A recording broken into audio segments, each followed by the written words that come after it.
नमस्कार दर्शक बंधु, आज नुआ वीडियो को आपन को स्वागत जनाऊँ। आज आम आलोचना करवा असिल कुकुड़ा स्वास्थ्य प्रति केमी आम जत्न नवा और तार विभिन्न रोग और तार घर तथा डाक्तरी औषध संबंध में आपण मैंने जानते असली कुकुड़ा पालिबा एक बड़ शौक एवं यार जत्न से ही सतर्कतार सह नेबाक पड़े। तेबे वीडियोटी शेष पर्यंत देखूँ जहाँफल आपण समस्त सूचना सठिक भाव में पाइपर। प्रथम कथा है असिल कुकुड़ा मानकर खाद्य पेय एवं पानीय जल प्रति प्रतिदिन कड़ा नजर रखा जरूरी। से सब बेले सफा एवं ठंडा पानी पीवा दिंतु। वर्षा ऋतु किंबा शीत दिने कुकुड़ा माने कम खाद्य खाती एवं झुमी रहती। एभली समय से खाद्य किछि परिवर्तन आने को पड़े।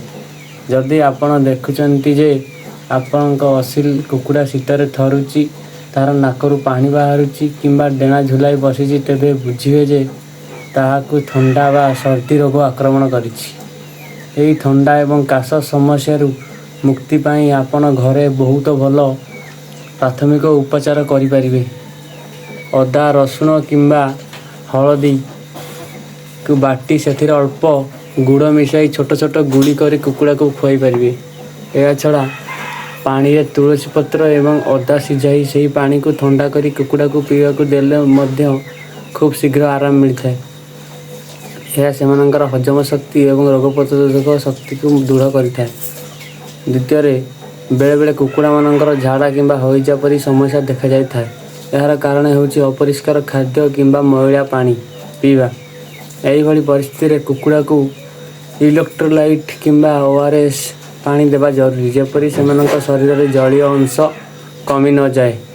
बाजार में मिलुवा भल कंपनी मल्टीविटामिन सिरप एवं लिवर टॉनिक डाक्तर परामर्श नहीं नियमित व्यवहार करने उचित। यह द्वारा कुकुड़ा भोक बढ़ी थाए एवं शरीर मजबूत रही है। तृतीय एवं सबुठारु गुरुत्वपूर्ण कथा है टीकाकरण।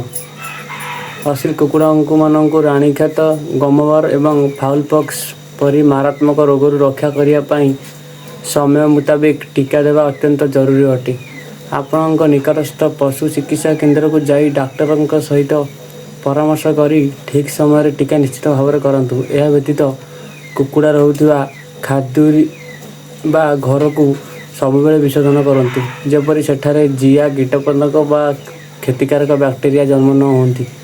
आशा करुँच आज वीडियो रे दिया सूचना आपंक असिल मानक जत्न नेबार बहुत साहाय्य करिवो। जदि वीडियोटी आपको भल लगी तेज निश्चय लाइक एवं शेयर करंतु।